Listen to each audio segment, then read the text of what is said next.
Hello everyone, welcome back to my YouTube channel. My name is Tush Allen. Oh my god, it's been quite some time since I last recorded a video, but like you are all very well aware, I gave back to my daughter and I got kind of a maternity leave of YouTube. And thank you guys for bearing with me while I took time off to exclusively be there for my family and my daughter in particular. So my most previous video was about what was in my hospital bag. You guys packed with me as I was going to the hospital. I'll link it in the description below for you guys to watch in case you missed out on it. So most of the events that I'm going to be talking about today happened on that particular day and the day after. Yeah, well, yes, let's get right into the video. Wow, I missed this. Tush Allen. This is my labor story. So the day before that, I took a home COVID test, like a quick test. And yes, it was positive. So I tested for my husband and it was positive as well. So I told him, you know what, these tests are quite inconclusive. So let's make an appointment with GGD, that is the health organization here in the Netherlands, to carry out an actual corona test and see if we are actually positive. Anyway, we booked an appointment for the day after at 2 p.m. for 2 p.m. I woke up in the morning and I was feeling a bit feverish, and my husband my husband just went to the kitchen and got me a cup of tea and he brought it to the bedroom. So as I sat up to take the cup of tea, I realized that my water had broken. Okay, at that point I was not so sure that it was my water that had broken, because obviously it was my first pregnancy and I didn't really know how it happens apart from what I usually see in the movies. And in the movies it's like literally a tap, like it's a lot of urine or water flowing. So yeah, I wasn't really sure because this wasn't a lot. Anyway, I just took a picture just for reference to show my midwife in case she comes. And then I got up, took a shower and changed the bed sheets, and then I called my midwife and she came in at around 9 a.m. When I showed her the picture, she confirmed that indeed that's what was going on, and she told me that since it's my first pregnancy, labor might take a bit long, so there was no need to go to the hospital. We could wait home and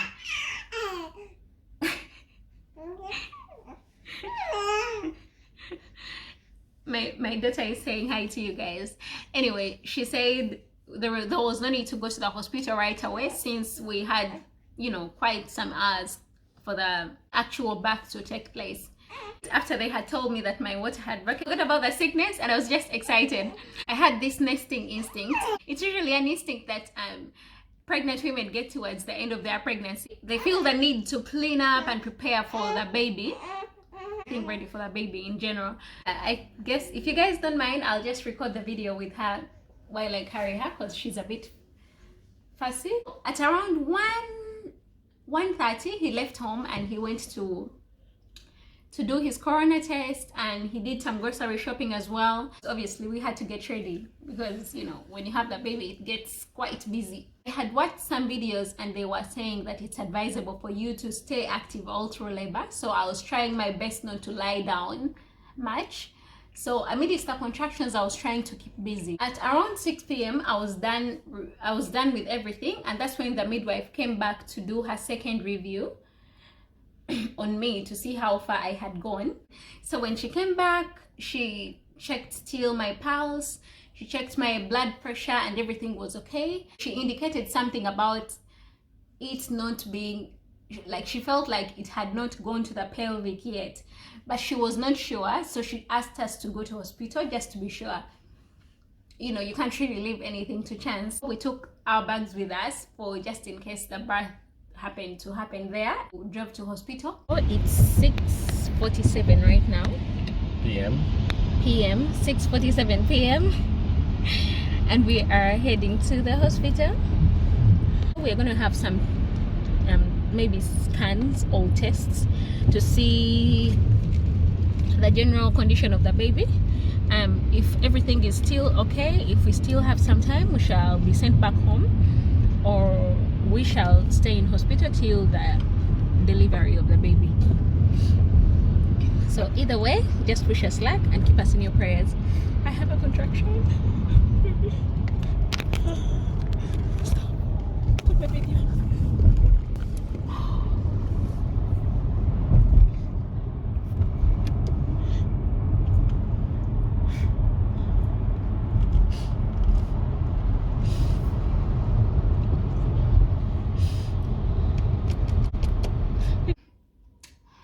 We stayed there for quite some hours while they were monitoring everything, my heart rate, the baby's heart rate, my contractions. They were actually timing, counting how long it took between one contraction and another. On, so that's why it's moving, but mostly it's here, and if you would have a contraction, it would go up, so we would see it.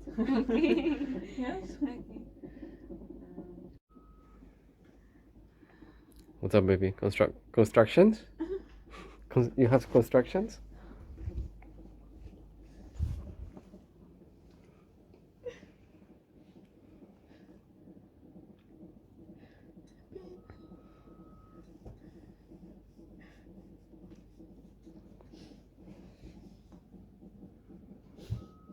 Should I pull your finger? Hey, shall I pull your finger? Or not now?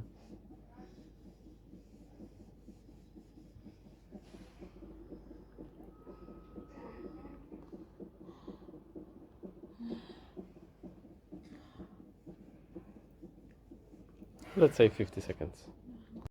And I must say, they were intense, they were painful at this time, but in the middle of them, I was actually normal. I was talking to my husband, we were cracking jokes.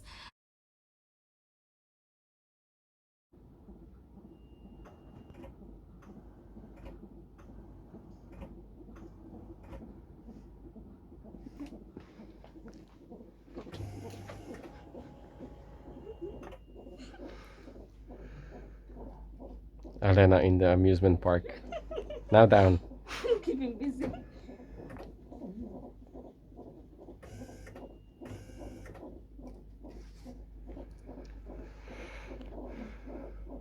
Contractions? Just baby's heartbeat. Mm-hmm. See, the baby is really moving.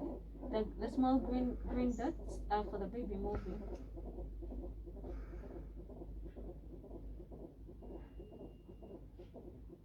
And I was taking lots of tea because my mom had told me that tea kind of helps, you know, to calm you down. So I was taking lots of tea.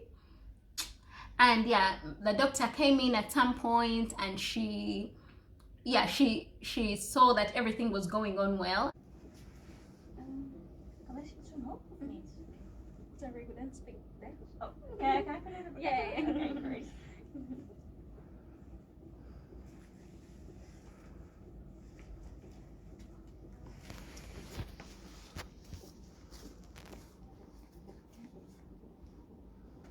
And there was no need to worry. And then she also checked my centimeters, the dilation, and I had only gone 2 centimeters. You won't believe this. Like, I just told her, you know what, just check again. There must be a mistake somewhere, because I have been having contractions the whole day. There is no way I am 2 centimeters. Remember, the goal to push the baby is 10 centimeters. And she was telling me I was only 2.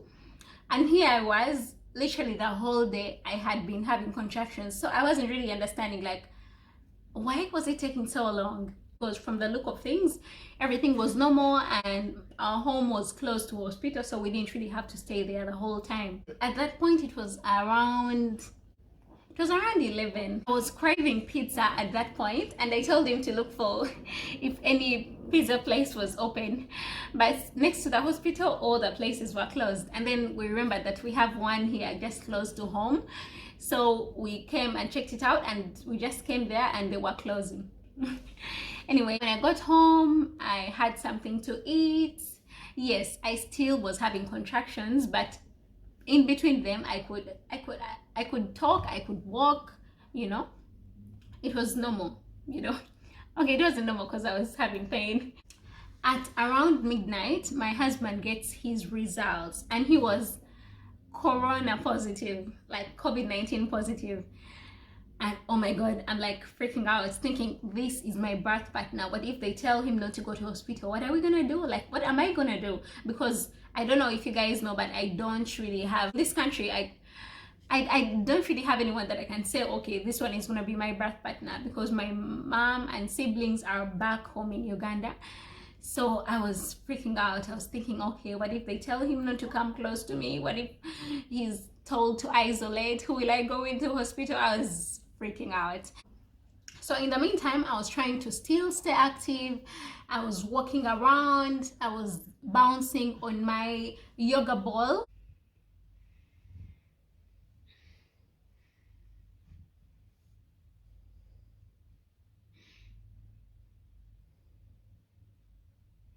When you bounce on the ball, it helps, gravity helps to push the baby down, so it makes the whole process easier.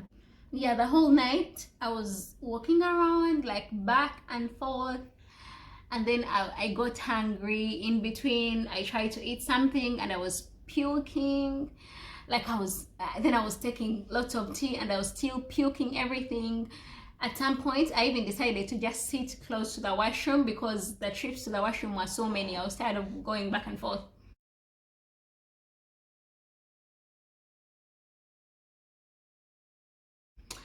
Anyway, and I was also feeling sorry for my husband because he had spent the whole day up, and then even the whole night. I didn't really want to bother him, so I told him, you know what, if you're sleepy, just try to, you know, sleep maybe on the sofa or something. If anything happens, I'll wake you up. Of course, he was trying to sleep, but he was like literally just dozing, not really sleeping, you know.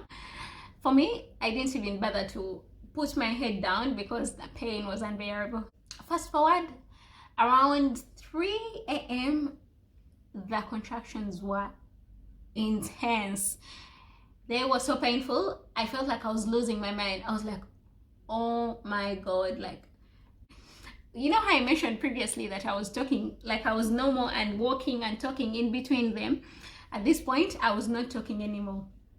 I was like quiet, just sitting through them, because they were not, this time around, they were not so spaced. The interval was really small. It was really small between one contraction and another. So yeah, my husband was trying to give me back rubs. He was giving me a bit of massages. He was really helping. Poor guy. I really overworked him. Anyway, around 5 a.m. still, oh my god, it was so intense. So I was trying to be strong, but the pain is unbearable. You guys, at some point my husband was like, you know what, why don't we just go for C-section? Like, why do you have to go through all this pain? So I told him, you know what, I just want to push my baby. I just want to push my baby. Whatever it takes, I'm going to push this baby. So yeah, around 6 a.m. the midwife came back for her review on me still, to check how far I had gone with the dilation. So she checked, and you won't believe this, I was only 4 centimeters. I'm like, oh my god, when am I going to get to 10 centimeters? Like, how long is this going to take? You know, do you know how it feels like spending the whole day and the whole night in pain? Oh, anyway, I was like, no, please check again, it's not possible. So she checked again, and still, and you know, yeah. And then she suggested, she was like, you know what, let's just try to break your membranes. Maybe that will speed the labor up. So she broke the membranes here. I went, and then I suggested to her that I wanted to go to hospital, because for me, I felt like I was in the final stages of labor already. The pain was unbearable. Like, all through those contractions, I was like literally shaking. Like, when the contraction comes, my whole body is shaking. Like, I'm in so much pain, I cannot.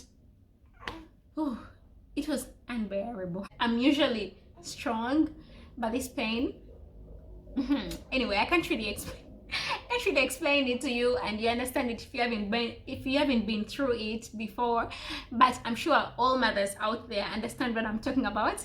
Please comment down in the comment section below if you've been through, if you actually understand what I'm saying. I suggested that we go to hospital because I was losing my mind, literally. I went and took a quick shower, dressed up, and in fact I remember it was really cold that night. We were still in winter, so I wore socks, I dressed up, and then I was just like rushing out of the door. I really wanted to go to the hospital and get the baby out. Anyway, I didn't even remember to wear shoes. I was just going out in my socks, and then my husband was just like running after me telling me, Alan, you need to wear shoes. I'm like, no, I don't care if I go to hospital barefoot. I just want to take the baby out. I'm sure all mothers out there can relate. At that point, you don't really mind about anything, you know, you're just like crazy. So yeah, he went. It was raining. It was a rainy night. My husband went and brought the car around, and I sat in the car. So remember, my husband had tested positive, so the midwives were wearing the PPE set, the protective cover, to avoid to be infected with COVID. So at this point, they were like taking off the PPE, and I felt like, oh my God, they are taking forever. Didn't we just tell them I'm in so much pain? Like I was telling him, you know what, if they are taking forever, I'm just going to go outside and tell them to rush up. So I was trying to open the door, and he's like, no, Elena, just hold on, you know. Poor guy, he was just like trying to console me, but I was losing my mind. Anyway, finally they finished, got into their car, and drove with us to hospital. Went to hospital. So one of the midwives came in. And she was like setting up the equipment just to get ready for the birth. When the next contraction came, I just felt like, I told her, I'm ready. I feel like the baby is coming right now. So she's like, are you sure? I'm like, of course I'm sure. And then she's like, okay, when the next contraction comes, push as much as you can. So I'm like, oh my God. In Uganda, we said totumie ways to kid. Because I was so ready to push the baby. So when she told me push, I'm like, oh, long awaited moment. So when the next contraction came, I pushed. Anyway, in total, my whole pushing took about 11 minutes. The baby came out on my third push, and they lay her on my chest. It was like the most emotional moment of my life. Like, I couldn't believe this was over. Like, oh my God. I can't really explain. Like, there is no words for when you first see your child. There is no words that can explain that feeling. But otherwise, thank you guys for all the prayers. It was a completely unmedicated labor. I was not induced. And it was a natural birth. I was able to push. I'm so grateful to God for that. Yes, and here is my little bundle of joy. Anyway, yeah, guys, I'm going to be recording a series of videos about my pregnancy, because I feel like this information is very important to, you know, like, women need to know this stuff. For me, okay, most of this stuff I didn't know, so it's going to be my personal experiences all through the pregnancy, and I'll be recording a series of videos along those lines. So keep tuned, and if you have not yet subscribed to my channel, please consider subscribing, because it helps me a lot with the algorithm. From wherever you're watching from, my videos get recommended.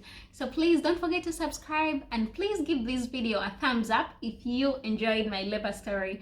Otherwise, till next time, see you in the next video. Bye. Bye. Say bye.